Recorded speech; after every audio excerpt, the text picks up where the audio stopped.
All right, we'll go ahead and get started. Thanks for everybody showing up at 8:30. So, title is this, Desolation, Sound, and Beyond.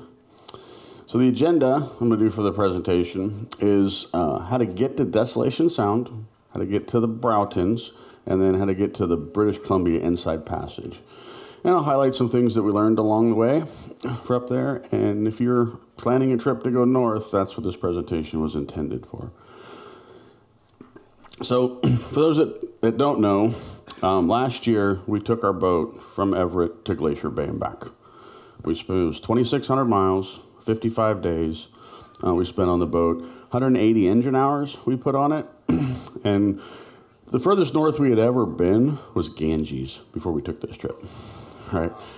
And I didn't do an itinerary either for the trip. I started one, I threw it away. I pulled the map out and I said, where's the fuel docks? Where do I want to see? And every evening before I went to bed, I'd look what tomorrow was going to be based on the weather and where I wanted to go. All right.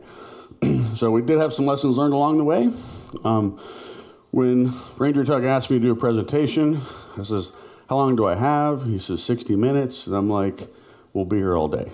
So I have a presentation that I put together that's every travel day of our trip. If you want to go to Alaska and back, it's every single day, miles, gas, hours, all of that. I took that prezo and I said, what do you guys want to hear? Desolation, Broughtons, and around Cape Caution. That's usually within a 2-week travel time that anybody can get to. So that's what I catered this presentation to. We do have an outboard engine, moves a little bit quicker. Rocky, right over there in Cerise, he went to Alaska this year in an R29. And I was watching his inReach as he was going up. And pretty much the outboards will do 1 travel day, and the inboards will do 2 travel days for the same distance. You can pretty much think of it. So you look at how far I go in a day, an inboard is going to take 2 days to do the same distance. We'll get to that in just a sec. So these are their Alaska pictures. So the top right and bottom, actually top left, bottom right is Glacier Bay. And then the top right, that guy and this one are Tracy Arm, which is halfway between Petersburg and Juneau. It's gorgeous at Sawyer Glacier at the end. That's about as off-grid as I've ever been, was right here. This is my boat. It's an R27 outboard. It's a 2021 model. For also those who don't know, we run a YouTube channel, Let's Go Channel Surfing. We're almost at 4,700 subscribers, 1.2 million views, and we've got over 300 videos, and a lot of our Alaska trip is published there. We still have from Ketchikan home to publish, so that'll happen in the fall. We'll go through all that video content. So here and again, if you're looking to go all the way up to Alaska, you've got videos that show what the water looks like, the marinas, and all that stuff. And if you could log into our webpage and click the subscribe button, that would really help us out a lot. So here's the crew. My name is Martin, and we travel with the Admiral on the boat, Lazina, and Melissa. She's our daughter. She's 30 years old. She's autistic, so she lives with us full time. She loves the boat. All right, so I got three people, and Lazina's actually not here. She's over getting ready for the Artesian Fair. She's got a bunch of stuff in our channel surfing. She runs our merchandise side. So if you want to support us and all, go see Lazina after this at the Artesian Fair. And we're dog friendly. We also have 3 dogs on our 27-foot boat. So we got Nuka. He sits with me up in the helm. We got Mopar. That's our topside watch. He sits with Lazina on the port side passenger seat. And then on the dinette with Melissa, Emma sits and travels. She's our corgi. And she's mostly deaf, so she can sleep through anything. Big waves, whatever, she's passed out. And of course, if you're going to do a trip and go off-grid, you want to make sure you bring enough spares. So I brought a spare boat. So if anything went wrong with mine, I had a place to get parts from. All I needed was tools. Right? So that's Janet, our spare. She solos the R27 outboard by herself. Right? And if you ask her, she'll say, I'm solo but not alone. Yep. So these are the two boats that we took up there. Hers is a 2019, mine's a 2021, both of the R27 outboards. This photograph was actually taken in Ketchikan. We still had our Canada flags, we hadn't swapped them out yet. And it rains a lot in Ketchikan, an awful lot in Ketchikan. So I put this screen up kind of out of place, but I've had a lot of people ask me, how many hours do I have on channel surfing? So in August, I rolled 860. I'm actually almost at 900 at this point. I rolled the odometer. I didn't realize Garmin only does 4 digits for the odometer. It's 9,999 nautical miles, so it's about 11,500 miles we've done on our boat. So let me see a show of hands. How many people have been to Desolation Sound here? All right, about half. That's good. How many have been through Johnstone Strait into the Broughtons? Yeah, a lot less hands. We're going to talk about that. So these pictures are awesome. That's Annie time in Johnstone. That's channel surfing in Johnstone. And that's Janet and Lemon Drop in Johnstone. Right? We picked poorly on our weather window that day. How many have been around Cape Caution? A couple of you. Perfect. So we'll talk about that as well. So we start local. We're leaving Everett, then went to Ganges. Ganges is a good place to go because when you cross the border, you have to leave home with mostly an empty refrigerator for the meats and produce and stuff like that, for the customs. So you want your first stop to be a place that has a grocery store to reprovision. All right, and I run Deception Pass a lot. It's our #1 preferred path to get to the San Juans. It's the quickest and the shortest. It's also got a lot of current that runs through there, so you got to kind of time it right. Right, but I wanted to talk about this specifically because I don't think a lot of people realize this. So when you come out of Deception Pass and you have to cross Rosario, if you hit auto guidance on your chart plotter, it's always going to run you through Thatcher Pass. Right? Now the problem with that is twofold. First off, when you run up to Thatcher, then you're going to pass Bird and Bell Rock right here, and you're going to have San Juan ferries going through Thatcher, right? So you're going to be, and what's wrong with Bird and Bell Rock? So if any of you guys have watched some of my earlier videos, you'd see me in the cabin, and I'm talking about the Rosario Rodeo. I should just add like Western music to it. Boats bouncing around. What happens is I can have flat seas, north and south side, and I hit Bird Rock when that tide's running, you can have 2-foot seas across Bell and Bird Rock. Right? So if you want to get around it, then you have to kind of stay over to the east to come up, and it's a longer run. Then you're in Rosario for a much longer time. So what I figured out was I don't like drag racing the ferries. I don't like Bird and Bell Rock. Go to Lopez Pass. Right? Just jet straight across. It's the shortest distance across Rosario to get to the San Juans. It gets you back into protected water. If you want to anchor, you got Mud Bay and Hunter Bay right over here, great anchorages and stuff, and it's all protected in here. And then when you head north, you're already on the far side of Thatcher, away from all the ferries. So it's just a much easier way to get to San Juan. This is my preferred course. I run this all the time, both directions. And then, let's see, when you get up here to Roach, you want to cross the border. A lot of people will use Poets Cove or Ganges or somewhere else to get up here. This whale zone, stay out of it. Canadians are really proud of it. It starts June 1st. If you have AIS, I've heard they'll just mail you your ticket. Right? If you don't, you turn the VHF radio on June 1st, 2nd, 3rd, 4th. It's just nonstop Canadian traffic yelling at people going through the whale zone. It's 1 nautical mile off of Pender Island over here that you have to stay away from. On your chart plotters, if you've never updated the charts on your chart plotter, it probably won't show the whale zone. Before my Alaska trip, I paid the subscription, upgraded all the charts, and now on my Garmin chart plotter, it shows the dotted line right through it to show me where it is. You don't have to upgrade your chart plotter for that. You can pull Navionics up, and Navionics will show you the dotted line, right, of what you need to stay away from.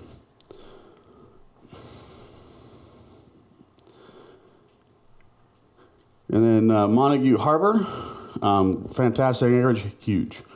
You know, big anchorage, lots of sunshine. We spent a night there on our way back. It was just gorgeous. Highly recommend Montague Harbor. And then we'll talk about Georgia Strait. This is the first gate that everybody has to cross to get up into Desolation or further north than that. So a couple of challenges. You've got Dodd Narrows down here to get through. A lot of people freak out over Dodd Narrows. We haven't published a return trip through Dodd. When I hit it at 5 knots into the current, a little bit slippery. Burned a bit of gas to get through it. I don't recommend 0 current right at slack. All of us have power boats. So like 2 to 3 knots is probably what you want to target. And the reason for that is we were coming back, leaving Nanaimo, there was this little tug, probably 16 foot long, tons of horsepower, and like a mile of log boom stuff he was towing. And he was on AIS, he was doing 1.3 knots. Right, and I was like, why so slow? And then I did the distance, and he had it timed perfect for slack with those logs, right? And on our northbound trip, the most amount of logs I've ever had to travel through, like just stray logs in the waterway, was going through Dodd. Because they lose the logs when they tow them through there, right? And here again, when we were coming home, that tug was dragging all those logs behind him. I was like, I got to get through there before he does. Right, and he's going to do it right at slack because he doesn't have the horsepower to do it any other time. When you come out of Dodd and you look out into Georgia Strait, you want to look at the wind gust speed for Georgia Strait. You want it to be less than 15 knots. If it's greater than 15 knots, stay home. Right, wait another day. The other thing is there's a military zone up here. Hug the coastline. Stay out of it. Right, and just run the coastline up until about here, and then you can do whatever you need to get up there. In this case, I hugged the coastline because we had like 1 to 2 foot chop here, so I was trying to get some protection and stuff. Right, on our southbound trip, I kind of beat feet straight up through the middle of it. Right, but you run up through Georgia Strait, and you'll get into Desolation Sound. And there's one other thing to mention too is, once you cross the border into Canada, there's no pump outs, right? You're going to mace right overboard. You want to hit 3 miles offshore up in here, and empty your Blackwater tank. This is Desolation Sound. So we spent 2 nights in here. Fantastic anchorage. There's Gorge Harbor. There's Secret Cove. There's tons of places in Desolation to explore and stuff. It's really warm weather. The water gets warm. People like to go swimming and stuff. That's why it's so popular.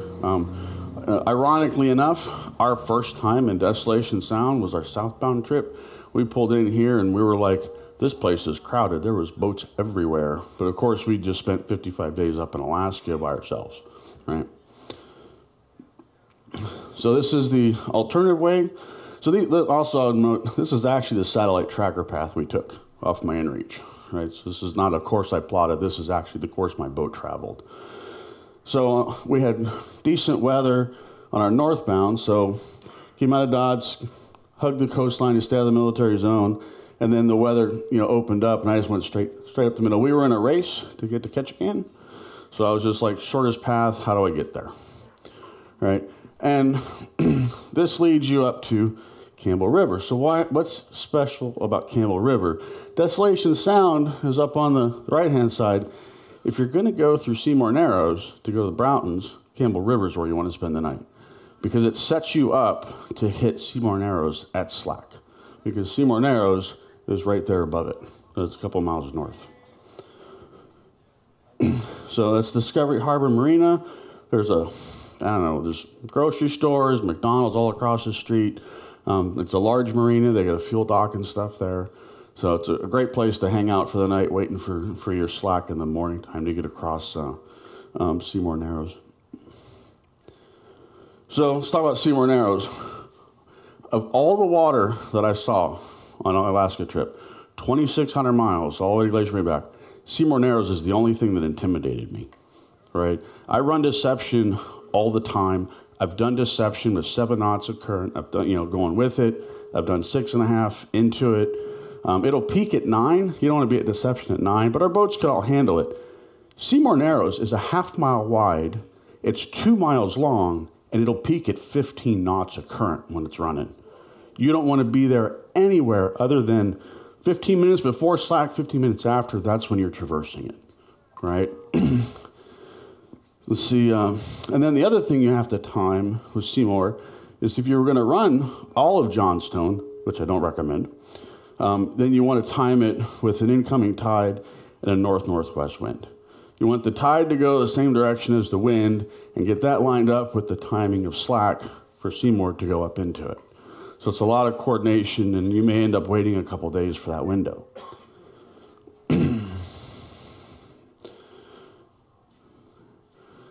So anybody heard of Ripple Rock? Yeah, this is cool. I didn't know about this. Right. So many years ago in Seymour Narrows, there was Ripple Rock. It's basically an underwater mountain with the tip, like almost in the middle of it. And at low tide, it was just above the surface, and high tide, you couldn't see it. Right. They had over 120 vessels sink and get damaged. 119 lives were lost over the years going through Seymour Narrows on that. So the government got together and said, let's get rid of it. They tried a couple different ways that failed, and then finally they paid a company. They came in, they drilled a tunnel outside of Seymour, down under Seymour Narrows, came up into Ripple Rock, loaded it full of TNT, and in 1958, it was the largest non-nuclear peacetime explosion ever. They blew it to smithereens. Right, that's a picture of it, and now it's like a 80-foot draft you can run right across Ripple Rock and not touch it.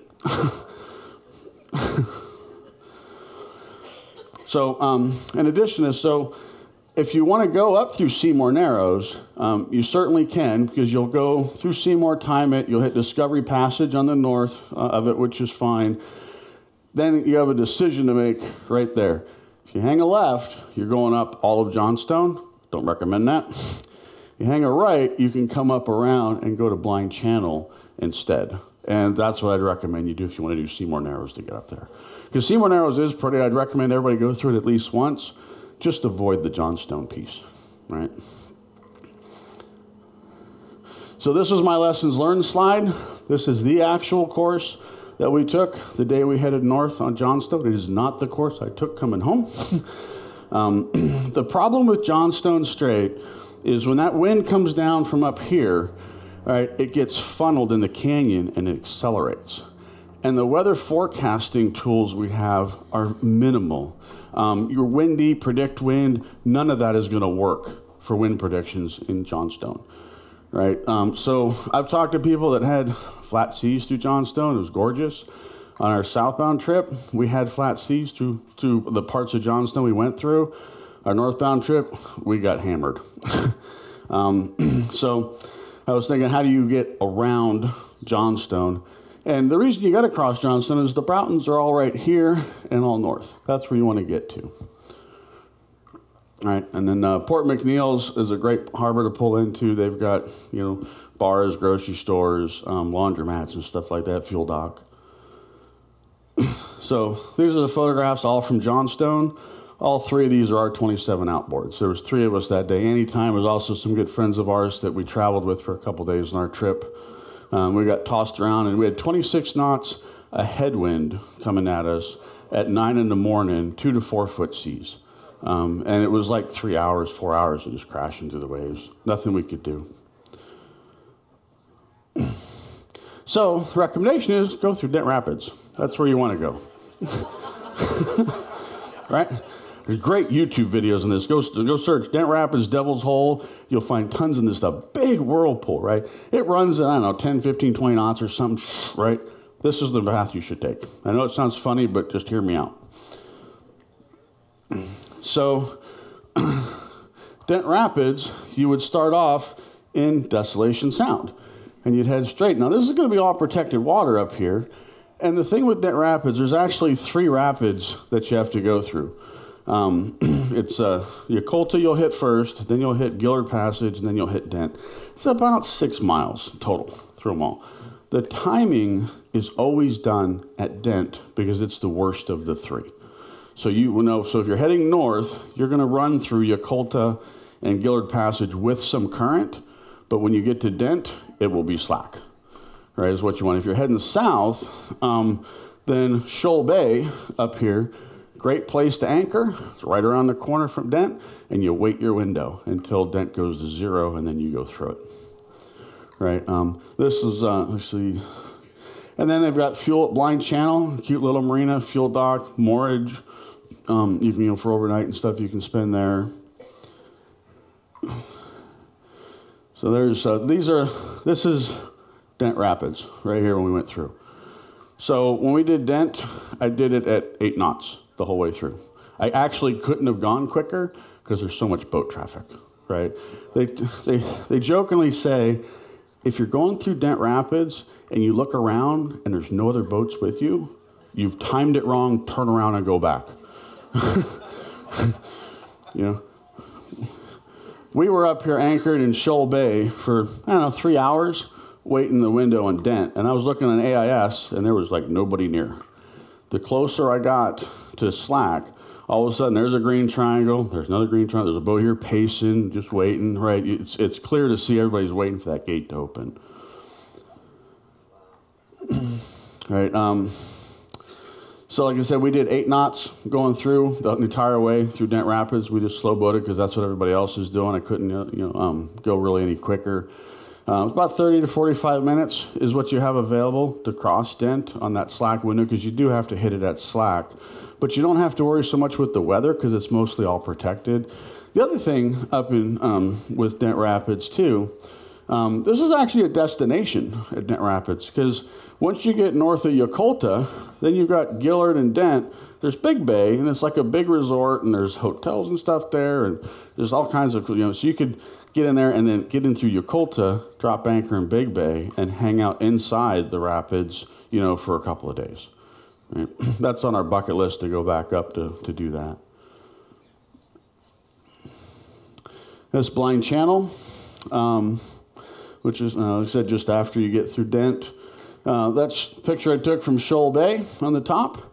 And then that's a picture of Johnstone, because we actually had, on our southbound trip, we actually had good seas through Johnstone for the portion that we went through. We didn't do the whole Johnstone on our return trip. So this is the screenshot you want to take if you're going to go up here. Photograph this picture. This is the course you should take. If you went up with the Wagoneers group, this is the course they're going to take you to get up here. What this does is this takes 60 miles of Johnstone to 12 miles is what you got to pass. That's it, right? Right, so you'd start in Desolation, you'd go up through Dent Rapids, you'd stop at Blind Channel, you'd fill up, maybe you spend the night there, and then you stay in the protected water through number 3, you come out Sunderland Channel through number 4, and then you only have this stretch of Johnstone to go through. The worst part of Johnstone, in my opinion, is this south end right here. That is just treacherous, and it's a gamble. You can hit it, and have a good day. You can hit it and have a bad day. And there's just no, and once you're in it, you're in it. There's no going back. There's no pulling off to the side of the road. It's just motor through it. And then once you get up to point 5, that's Port Harvey. Take the Port Harvey cutoff from the Johnstone Turnpike, and now you're in the Browtons, all up there.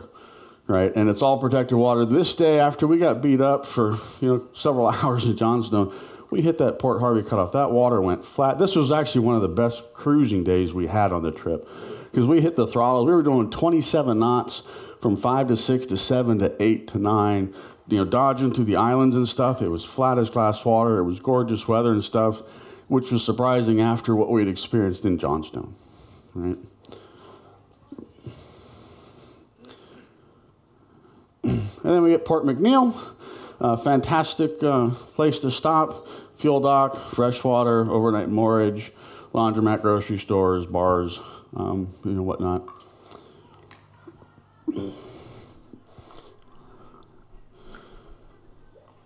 And then, for those that want to go north around Cape Caution, right, because once you're down here at Port McNeil is actually about right here. Your Browtons are this whole area. There's tons of anchorages and stuff to go explore up there. And you're already past the Johnstone Gate. So Port McNeill has one interesting thing. It's the Neil Ledge. It's a big, large kelp field, and they have it marked with the buoys. And when you look at it, it's very tempting to leave Port McNeill and run right across and go inside or go outside the buoys to cut that corner. Don't. Stay inside the buoys. Right? And you think, what's the problem with kelp? On my chart plotter, the top right of every screen is engine coolant temperature. Whatever screen I look at, I had to manually configure it. The top right is engine coolant temperature. The bottom right is depth. The two things that are going to ruin my day, right? So what can happen with kelp specifically is you can catch kelp and it can block the engine intakes for the coolant water of the engine. Then the engine will overheat. And to fix it, you stop the boat, bring the outboard up, kelp falls off, put it back in the water, and you're good to go, unless you don't pay attention to your engine coolant temp. Then you can overheat your engine and cause damage. Right? And plastic bags and stuff can also have this happen. If you're just running Puget Sound, you could pick up some trash, same kind of thing. Lemon Drop actually had this happen when we were coming back through Prince Rupert. And she just stopped the boat, brought the outboard up, there was nothing there, put it back in, and then it was fine. So Cape Caution is open ocean crossing.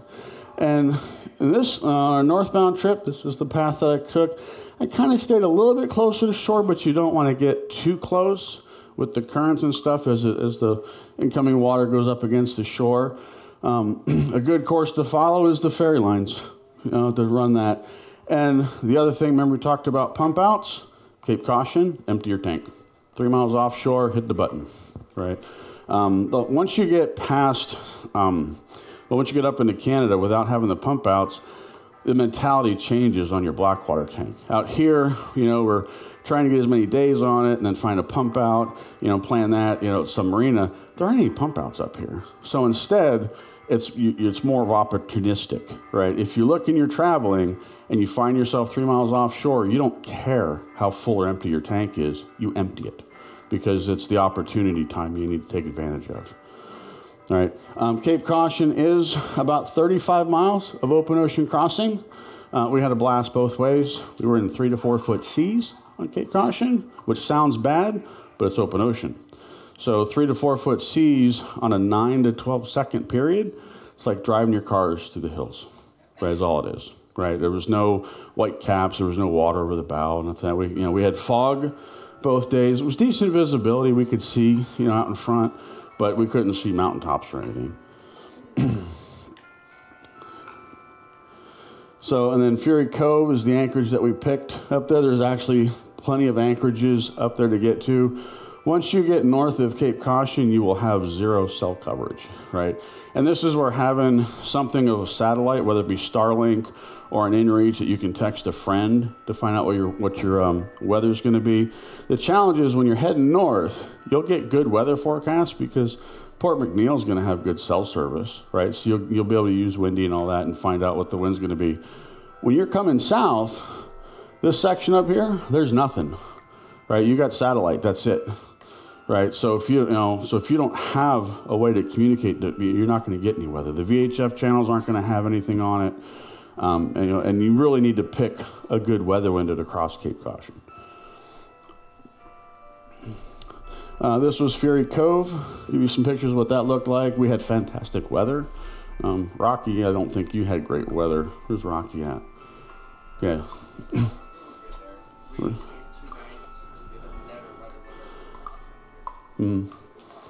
Yeah, Fury Cove is fairly well protected, so it's a great place to hang out, waiting to cross waiting to cross Cape Caution when you're heading south. But why cross Cape Caution? Well, let's see. Well, what else to see? So you've got really remote anchorages up here, and you've got Pruth Bay. So this was our southbound trip. We started at Pruth Bay. And then and got our weather window and headed south. So I just followed the ferry routes. My Blackwater tank was actually pretty full at this point, so it was a good time for me to empty it. And we had, like here and again, it was another 3 to 4 foot seas, 9 to 12 seconds, comfortable cruising across Cape Caution. And then we hit Queens Charlotte Inlet down here, and this was lake. Queen Charlotte Inlet for us. It was glassy water for us the whole way. It was a gorgeous run. And then your Broughtons, we talked about, this is a better map of it. It's all up in here. All this waterway up here, you get to go and explore and stuff once you get north of Johnstone. But if you go around Cape Caution, you got to stop at Proof Bay. Have to put it on your bucket list. Have to stop at Proof Bay, Hackeye Institute. It is the most gorgeous beach you have all to yourself. There's a large anchorage, plenty of room for everybody. The Hackeye Institute is just there. They've got hiking trails and stuff. There's a dinghy dock you go up to. You can't moor on the dock, but you can put your dinghy there. And it's a short walk across through the woods, and you come out on the west side beach. And we actually had, let's say, a lot of rain and stuff, and the couple hours we went over here, the sun came out, and it was just gorgeous. This is on our list to go back and spend a couple of days extra up here at Proof Bay specifically. Some more pictures of Proof Bay. Fantastic beach access. I should have brought a lunch, like a picnic basket or something. I didn't do that, but I highly recommend that. And inside Proof Bay, it's on Calvert Island. It's all the way right in here, totally protected from the weather, all the way around, all 360 degrees. And there's also tons of whales and stuff we saw all up, heading up towards it. And then once you're done anchoring and so forth up in Fury Cove, Proof Bay, anywhere up in this area, then I needed gas because I got to make it back. So Shearwater is where you go for fuel. And they'll have fresh water at Shearwater. They got a bar, great chicken wings at the bar. Harbor Master is awesome up at Shearwater. There's a small marine store. They actually had Yamaha oil there, which I was surprised to see that on the shelf. It's 133 nautical miles from Shearwater to Port McNeill, and that's important for fuel. This is the most gas I put in at one time on our trip. It was about 130 gallons I put in each time, both northbound and southbound, because you're going from Shearwater to Port McNeill. You could do Port Hardy. We go back. Yeah, you got Port McNeill here, and Port Hardy would be right here. So you could shave a little bit off to conserve fuel and fill up at Port Hardy. But I think Port McNeill is it's a more protected kind of marina than Port Hardy is. But either of them would have fuel for you. Other way.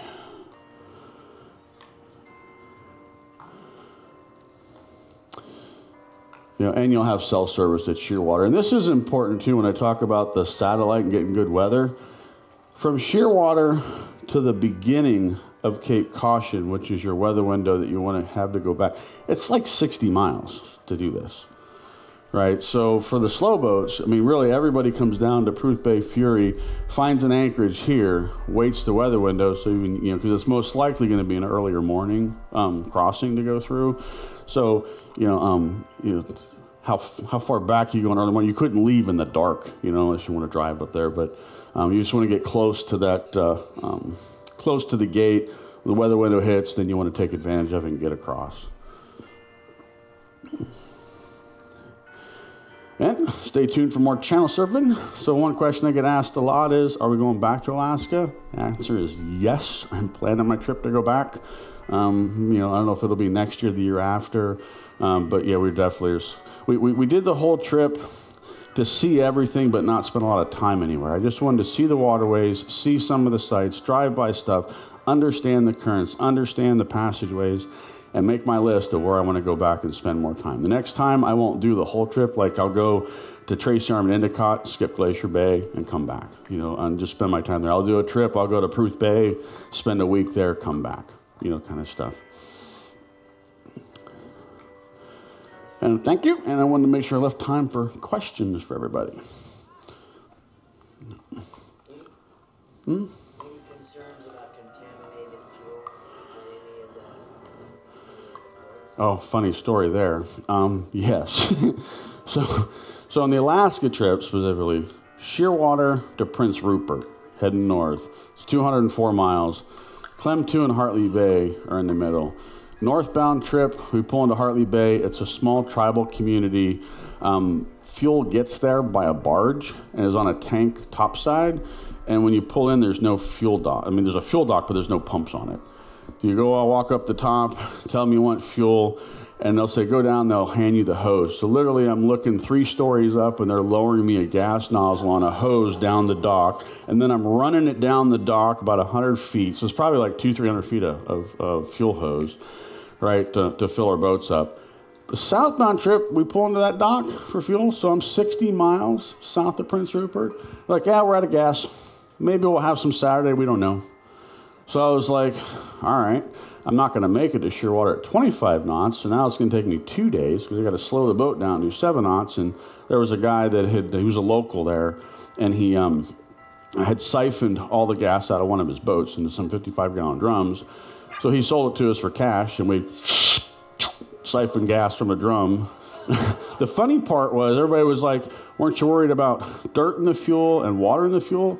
No, because the siphon hose was this long and the drum was this long. I wouldn't hit the bottom of the tank, for it. But so yeah, it's we brought fuel filters and stuff with us, changed them out, on the trip. But Shearwater's got tanks up top. Most of the time, you hit the big marinas, you won't have an issue necessarily with fuel. But it's something to keep in mind. Like I said, I definitely would bring extra fuel filters and stuff with you and do that maintenance on the trip. For me, with the outboard, the lower unit, I need a haul out to do. And I says, I'll take my chances because I knew I'd be just under 200 hours on the trip. But I did change the oil on the upper. I didn't do the spark plugs. I didn't do the thermostats.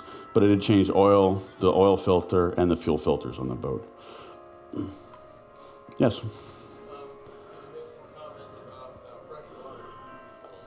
So freshwater was an interesting one because I've heard everybody complain about freshwater.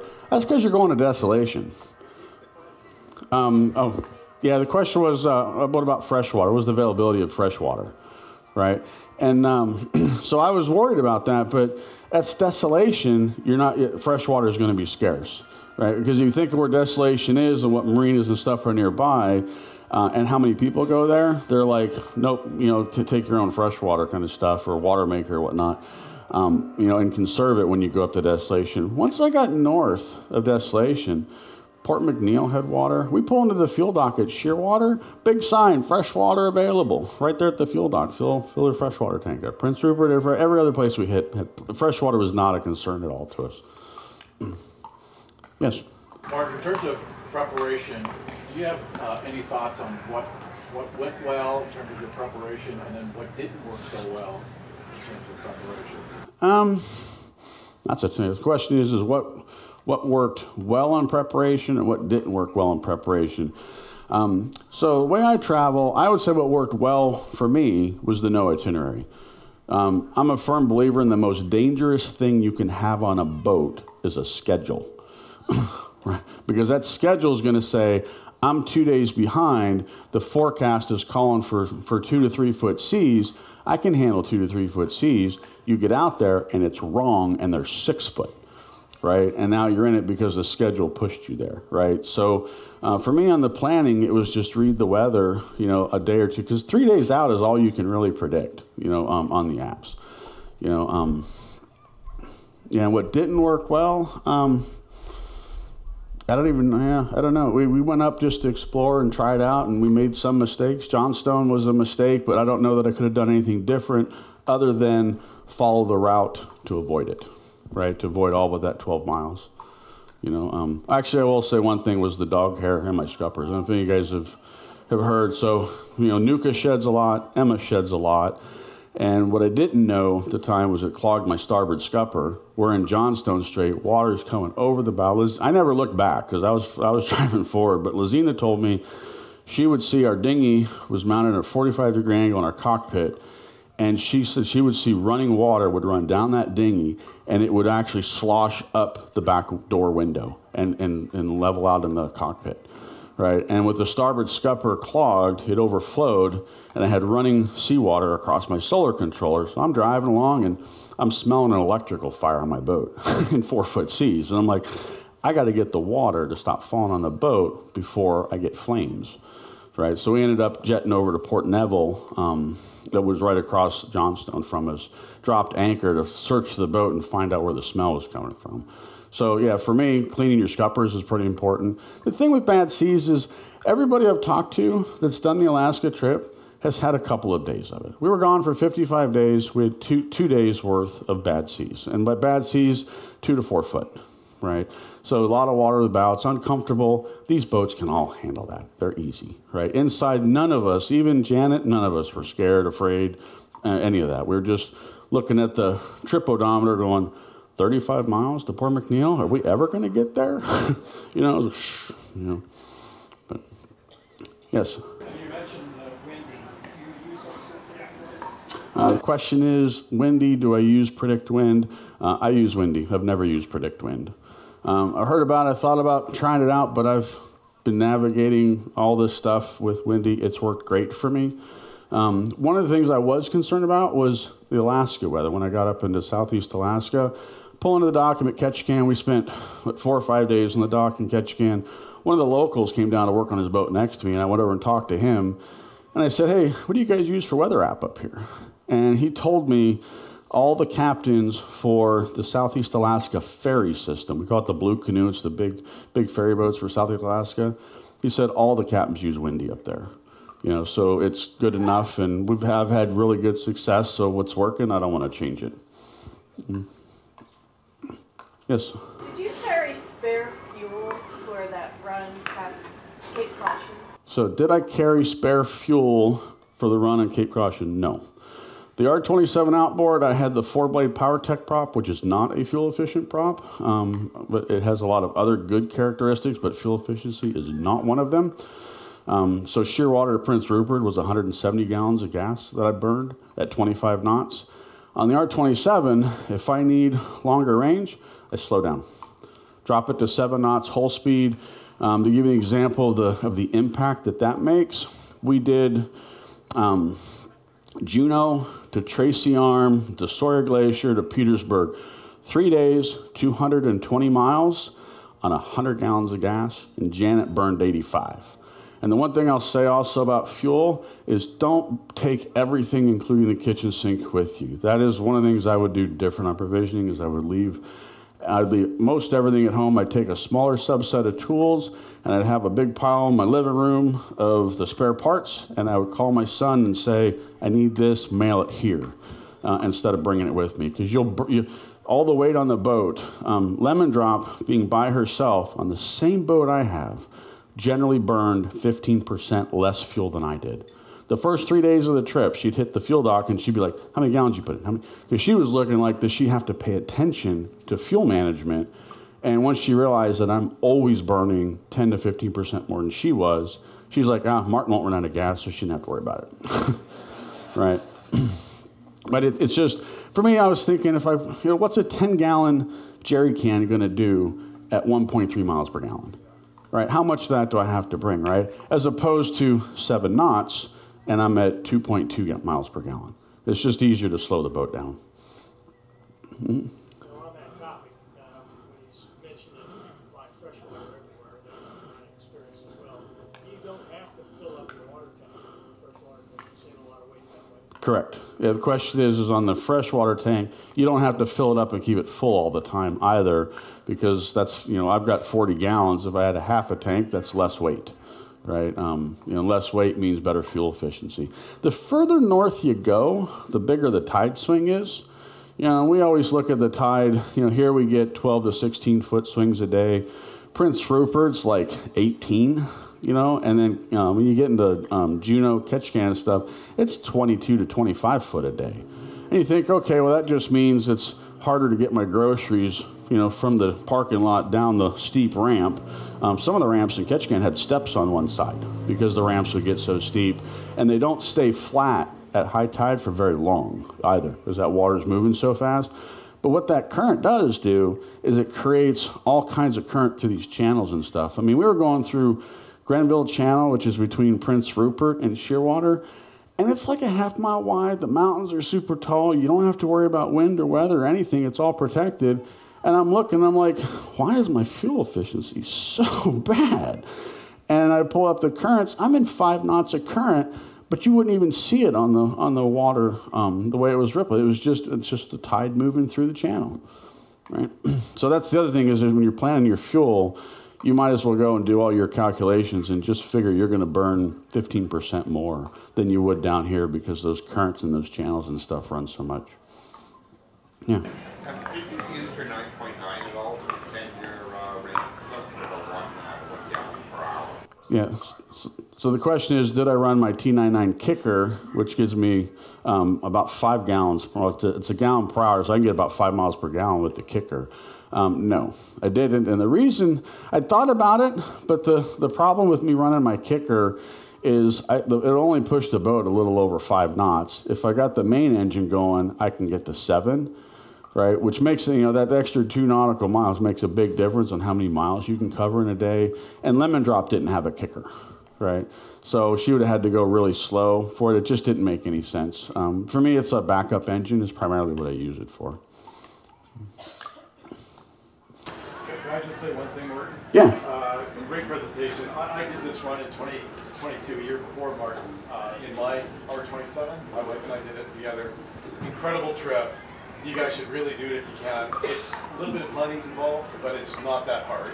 And it's a trip of a lifetime. So I just wanted to say that. Yeah. A couple things. Martin and I talked a lot about it. He talked about Seymour Narrows, this ripple rock, right? I just want to clarify one little thing. Earlier you said, I would maybe offset slack by a couple knots, like maybe by 20 minutes or so, just, so you miss all the traffic, not Seymour Narrows. Correct. You want to hit that at slack. I'm from that neck of the woods. It's really funny. It's a wide opening. It's big, like Martin suggested. It's a pussycat at slack. It's a bitch 10 minutes past. It really, really is. So it gets really scary really fast. But if you hit it at slack, and it's actually pretty easy because everybody goes at slack because all the locals go. And you'll just see all these boats, and even at 10, 12, 15 minutes either side, nobody's moving. They're all just at the mouth on one side or the other, and then right at slack, everyone goes through it. It's nice and wide, so you got lots of room. So I just want to say it's a pussycat at slack. But it is the scariest body of water in the world, but it's not bad at all. So don't hesitate about it. Just hit it at slack. But I just wanted to say, it's an incredible journey. These boats do it really, really well. You don't have to worry about fuel. You don't have to worry about water. You just have to plan really well. But yeah, no, great presentation. I did exactly. We did the same thing, the same route pretty well. Him and I, just different years apart. And I just want to tell you, I spent maybe six months researching it before I went. I went for the month of June. I just did it in four weeks. So I averaged 25 miles per hour. I had the standard OEM prop on my boat. I had no issues with fuel at all. A couple times it got a little close. I probably got down to about maybe 15, 20 gallons left. But, I did these really long runs like Martin did. So, yeah, don't hesitate. I'm Tuggers on the end of 8. If anybody wants a different opinion from Martin, we're going to mirror the same things, what we say to each other. But it's a great trip and a lot of fun to do. So I just wanted to say that. Thanks. And my mom just did a Southeast Alaska trip last month. So on AIS, I followed her Holland America cruise ship all the way up just to see the route they took. They went through Seymour Narrows at 10:30 at night at 0 water slack. The Holland America cruise ship did. Seymour Narrows, like I said, it's slack, it's flat, it's fine, but you don't deviate outside of that window. Yes? You probably have this, but on the website, do you have a list of planning resources, apps, The question is, on my website, do I have a list of planning resources and apps and stuff? Not necessarily on the website. On our YouTube channel, we've got some provisioning videos that we did and planning videos. We talk about what we were doing and preparing for it. And then really just the videos we have of each day, what we experienced and stuff on the trip. You probably capture more information that way. Yep.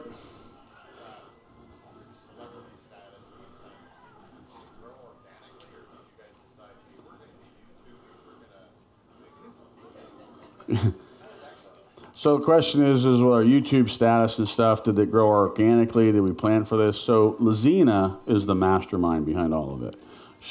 When we were shopping for a Ranger tug, actually really when we were waiting for it to get built, we were looking for YouTube videos and there wasn't anything really out there. for it. She's like, and there's several other boating channels that we follow. So she wanted to start one. So we would just film stuff. And I won't say I was against it, but I wasn't enthusiastic. I mean, social media can sometimes be a snake pit, and I just have zero patience for that kind of stuff.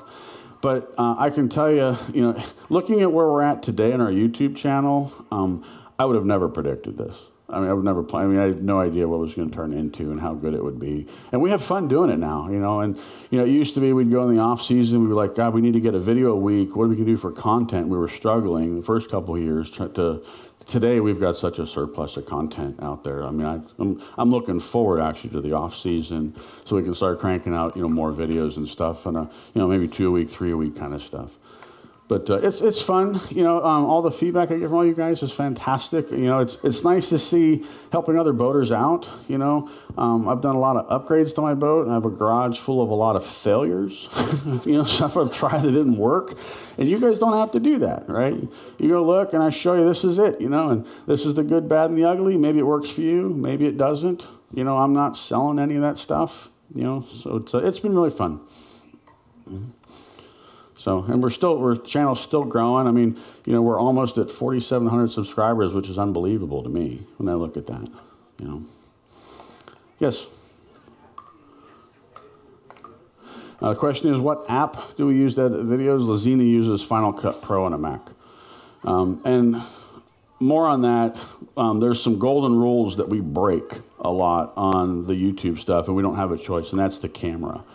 Right, so we use our iPhone because it's in my pocket quick. I can take short videos, I can take photographs and stuff. Like, oh, there's a whale, and snap a photo.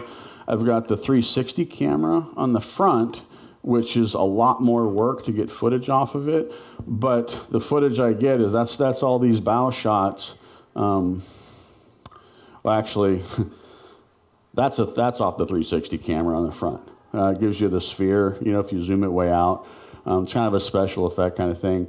But we just get a lot of gorgeous scenery and stuff off the front of the boat. I can pan it back and like in here and look at the cockpit and stuff and see what's behind us and stuff. So it just gives a different perspective and stuff. It's waterproof. That's actually how I've captured most of the video of us crashing through the waves.